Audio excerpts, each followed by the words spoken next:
रहीम असां थोराइता आहियूं राज टीवी यारनि जे सथ जा। जेको चैनल आहे राज टीवी, इहो अहिड़ो त चैनल आहे जो जेके मज़लूम बेपच ऐं ग़रीब आहिनि उन्हनि जो आवाज़ु इवान ताईं पहुचाए थो। असां थोरे टाइम में हिन खे जेको असां ॾिसूं था हिते एॾी त तेज़ रफ़्तार सां ग़रीबनि जा आवाज़ इवान ताईं पहुचाए थो। ऐं असां जेका वॾो जस था ॾियूं हिन चैनल वारनि खे, त जेका अहिड़ो त चैनल निकितो आहे जो को बि जेके बि हिते मसाइला पैदा थियनि था उन्हनि ते जेका माना जल्दी नोटिस वरिता वञनि था। हे डिजिटल कमु करे थो, डिजिटल ज़बरदस्त जेका माना चैनल आहे। अलाह कंदो त इनशाअल्लाह कंहिं ग़रीबनि सां उन्हनि जा आवाज़ आईंदा बि इवान ताईं पहुचाए। असां तमामु निहायती थोराइता आहियूं राज टीवी न्यूज़ जा, जिन एॾे ॾुखे वक़्त में कमु स्टार्ट कयो आहे। असां राज टीवी न्यूज़ जे सथ जा बि थोराइता आहियूं। ऐं ॿी ॻाल्हि त हीअ ग़रीबनि जो आवाज़ु मथे करे थो ऐं इवाननि ताईं पहुचाइनि था। असां हिननि जा तमामु निहायती थोराइता आहियूं राज टीवी न्यूज़ जा।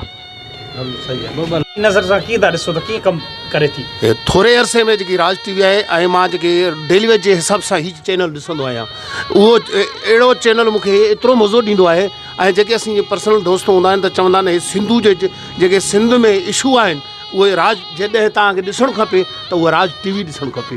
राज जेकी टीवी आहे त उहो हर सिंधी मसइलनि ते जेके बि सिंध में इशू हलनि था, पाणी जो मसइलो हुजे ऐं धारियुनि जो मसइलो हुजे ऐं कहिड़ो बि मसइलो हुजे, कंहिं ग़रीब सां ज़ुल्म थींदो हुजे, हीअ उहा राज टीवी आहे जेकी दुनिया खे ॾेखारे ऐं असांजो आवाज़ु उते पहुचाईंदी आहे, पूरी दुनिया ॾिसंदी आहे। ऐं मां हिननि खे राज टीवी वारनि खे जस थो ॾियां त अहिड़ियूं असांजूं उमेदूं आहिनि ऐं मज़लूमनि जे आवाज़ खे जेको आहे एवार्ड ताईं पहुचाइनि ऐं असांजूं अहिड़ियूं हुन में उमेदूं आहिनि। ऐं वरी बि मां राज टीवी सथ जो वॾो थोराइतो आहियां, अहिड़ा चैनल कढी ऐं पूरी दुनिया खे ॾेखारे त सिंधी ऐं मज़लूमनि सां केतिरो ज़ुल्म थिए थो या केतिरियूं नाइंसाफ़ियूं थियनि थियूं उहे ऐं पूरी दुनिया खे ॾेखारनि था। ऐं जस सां राज रहीम असां थोराइता आहियूं राज टीवी यारनि जे सथ जा।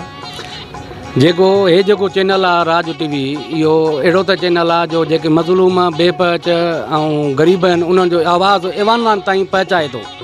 असां थोरे टाइम में हिन खे जेको असां ॾिसूं था हिते एॾी त तेज़ रफ़्तार सां ग़रीबनि जा आवाज़ इवान ताईं पहुचाए थो। ऐं असां जेका वॾो जस था ॾियूं हिन चैनल वारनि खे, त जेका अहिड़ो त चैनल निकितो आहे जो को बि जेके बि हिते मसाइला पैदा थियनि था उन्हनि ते जेका माना जल्दी नोटिस वरिता वञनि था। हे डिजिटल कमु करे थो, डिजिटल ज़बरदस्त जेका माना चैनल आहे।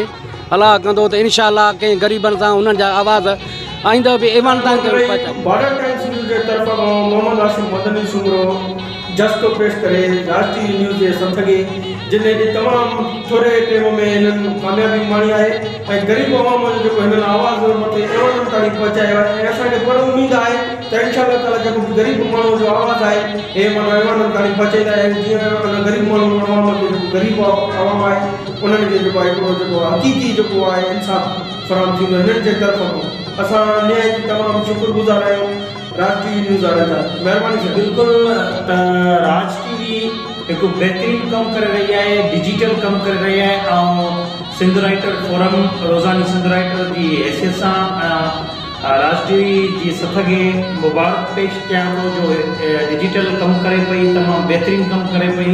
ग़रीब मज़लूम ऐं बेपोचनि जो आवाज़ु आला इवाननि ताईं पहुचाए पई। ऐं हींअर असां ॾिसी रहिया आहियूं त वेब टीवीअ जे हवाले सां त तमामु हिकु बहितरीन में बहितरीनु कमु करे रहे। राज टीवी हिकु बहितरीनु कमु करे रहे। जी